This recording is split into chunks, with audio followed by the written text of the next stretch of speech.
Dear students, NEET UG 2026 exam எழுதிட்டு வந்துட்டீங்க. இந்த சமயத்தில் உங்ககிட்ட சில விஷயத்தை நான் சொல்கிறேன். தயவு செய்து பொறுமையாக கேளுங்க. 3 விஷயத்தை உங்ககிட்ட நீங்கள் சொல்லிக்காதீங்க. ஃபஸ்ட்டு விஷயம் என்ன தெரியுமா? நான் இன்னும் கொஞ்சம் நல்லா படிச்சிருக்கலாமோ? கிடையவே கிடையாது. You did well.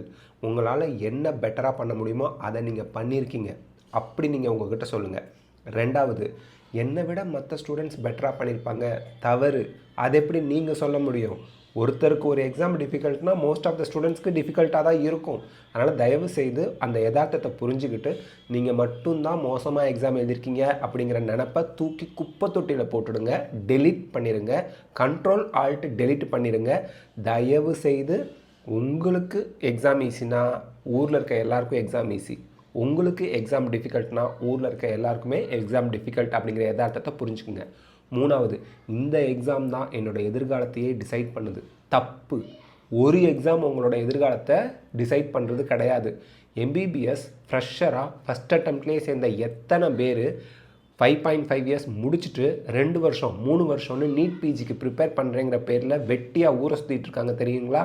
அதனால் தயவுசெய்து இப்போ ஃப்ரெஷராகவே உள்ளே போயிடணும், இப்போ ஃபஸ்ட் டைம் ரிப்பீட் பண்ணியே கண்டிப்பாக உள்ளே போயிடணும், இதுதான் என்னோடய ஃப்யூச்சர், இல்லைன்னா ரொம்ப கஷ்டமாக போயிடும் அப்படின்னு சொல்கிறத முதல்ல நிறுத்துங்க.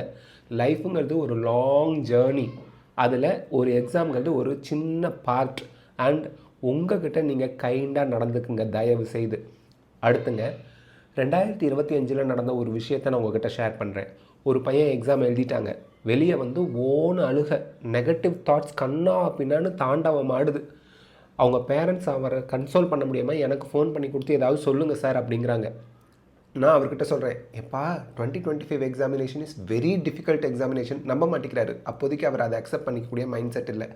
உனக்கு எவ்வளோ மார்க்ப்பா வரும் சார்? அரவுண்ட் 500 அல்லது 510 வரும் அப்படின்னாரு. சரி, ஆக்சுவல் ஆன்சர் கீ வரட்டும், அதுக்கப்புறம் நீங்கள் ஆன்சர் போட்டு பார்த்து சொல்லுங்கள், வெயிட் பண்ணுங்கள் அப்படின்னு கன்சோல் பண்ணி அடுத்து ஆக்சுவல் ஆன்சர் கீ வந்து அவர் போட்டு பார்க்குறாரு. 518 மார்க் வந்துச்சு.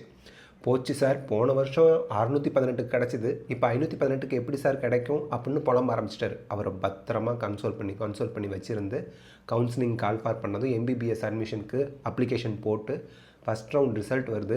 518க்கு மெரிட்டில் கவர்மெண்ட் மெடிக்கல் காலேஜ்லேயே சீட்டு கிடச்சிருச்சு.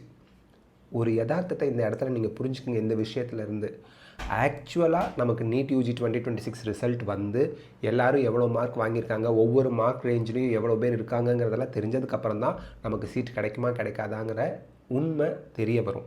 அது வரைக்கும் நம்மளால் எந்த ஒரு முடிவுக்குமே வர முடியாது. தயவு செய்து நெகட்டிவாக திங்க் பண்ணாதீங்க, பாசிட்டிவாக திங்க் பண்ணுங்கள். Magic will happen.